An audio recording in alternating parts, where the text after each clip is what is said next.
Released by Capcom in 2005 on the PlayStation 2, Haunting Ground, also known as Demento, would be a third-person survival horror game. Directed by Kazuhiro Tsuchiya and written by Makoto Ikehara, the game would be considered a spiritual successor to Clock Tower 3 while also beginning development as a scrap Resident Evil 4 idea. The story only gets larger from here, so let's cut it down to size with a recapitation. As the game begins, a girl named Fiona wakes up after a car accident inside of a cage with nothing but a sheet on her naked person.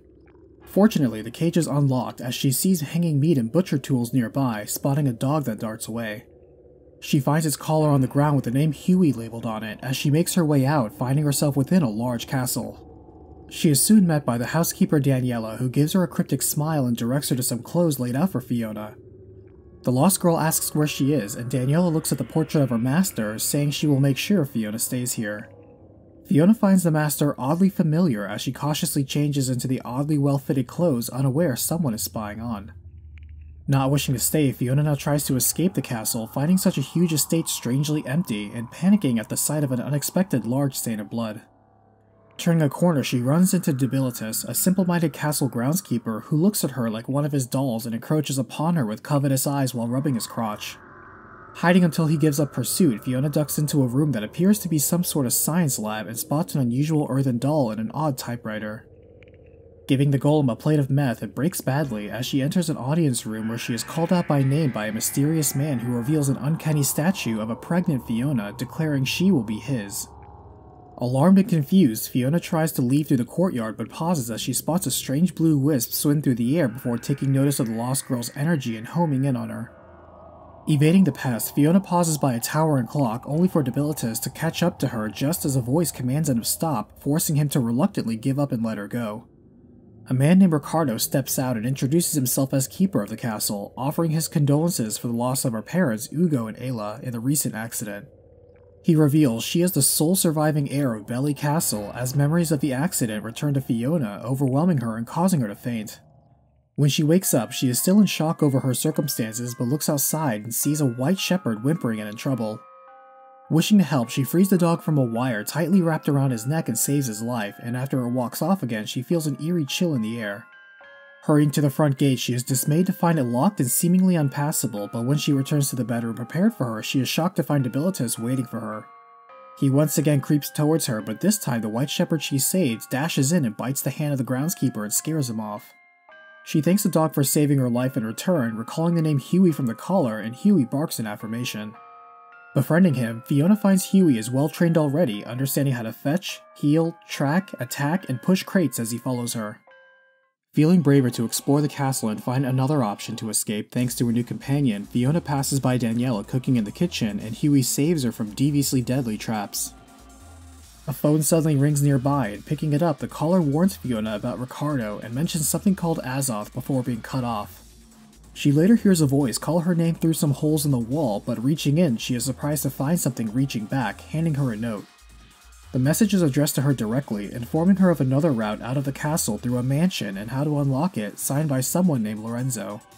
Fiona then spies on Daniela being beaten by Ricardo, who demands to know the location of the old man, claiming the Azoth will be his, but Daniela doesn't flinch.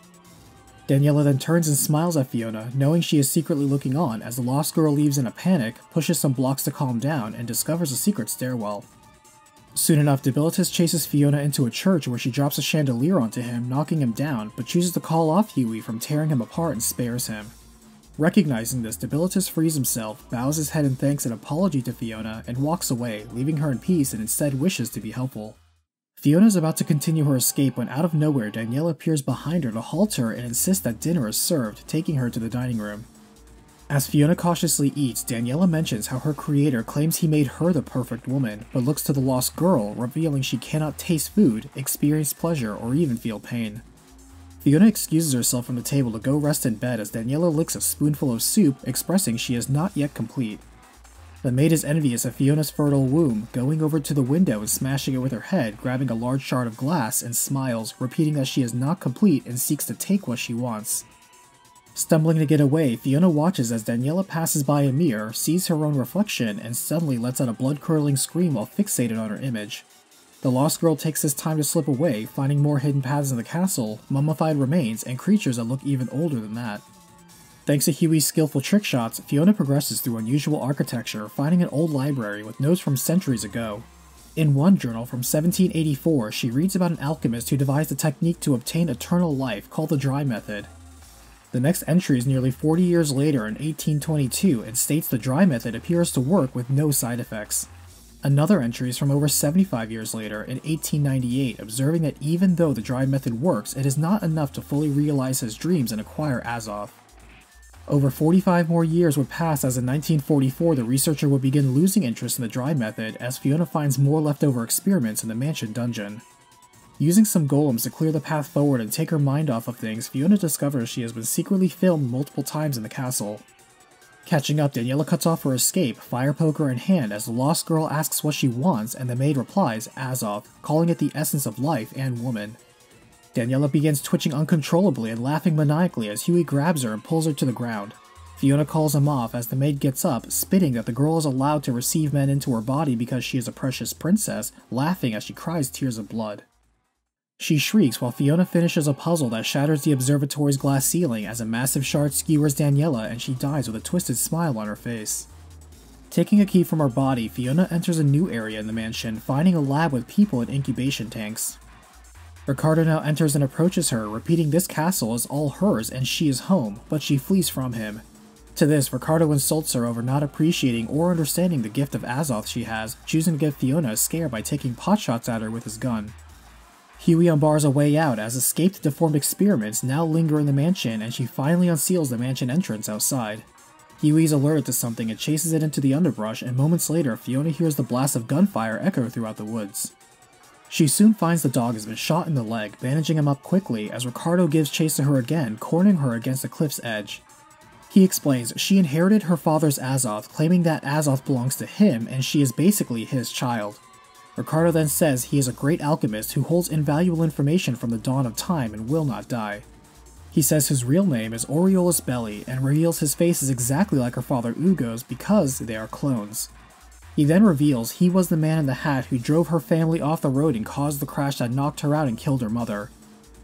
He then confesses he killed Ugo with a sacrificial knife as Fiona faints from the shock, and Ricardo says with her Azoth he will finally be complete as he will impregnate her and she will then give birth to him, inheriting all of her Azoth. As she lies unconscious, Ricardo strips her down and examines her with ovulation tools to predict she will be fertile in another few days. When Fiona wakes up, she is in a dungeon cell but is visited by Huey, who retrieves the keys she needs to free herself. She finds another note from Lorenzo saying she is now locked in the water tower, but there is a way to get to the House of Truth where he is, cursing his old and feeble body. Huey growls at a seemingly empty room, forcing Ricardo to break his invisibility, explaining it is a formula he administered on her eyes that prevents her from clearly seeing him. Fortunately, Huey can spot Ricardo, keeping him at bay while Fiona finds her clothes and escapes, solving more large-scale puzzles with the dog to leave the water tower. However, Ricardo won't let her or her womb go so easily, but Huey manages to wound him severely enough to cause him to slip and fall off the tower's edge to his death.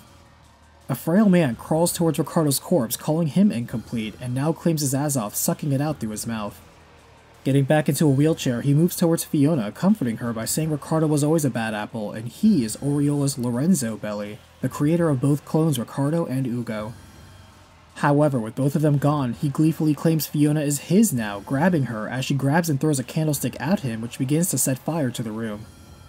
The fire catches the contents of crates that explode, collapsing a section of the wall and crushing Lorenzo under the debris. However, this does not seem to kill him as he crawls towards her with fearsome speed, chasing her into some old mines. Fiona baits him onto a conveyor belt and turns it on as the rock crusher completely pulverizes Lorenzo, turning him into a sandwich. Taking a key from the pureed remains, she moves ahead only to be shocked to hear the voice of someone else who thanks Azoth and moves objects with an unseen hand. The voice quotes the original Aureolus Belli, who said the most valuable thing in the world is the great truth and calls Fiona his Azoth. Appearing before Fiona, he claims Azoth is the essence of life and alchemists have the ability to convert Azoth into power, thus creating eternal life.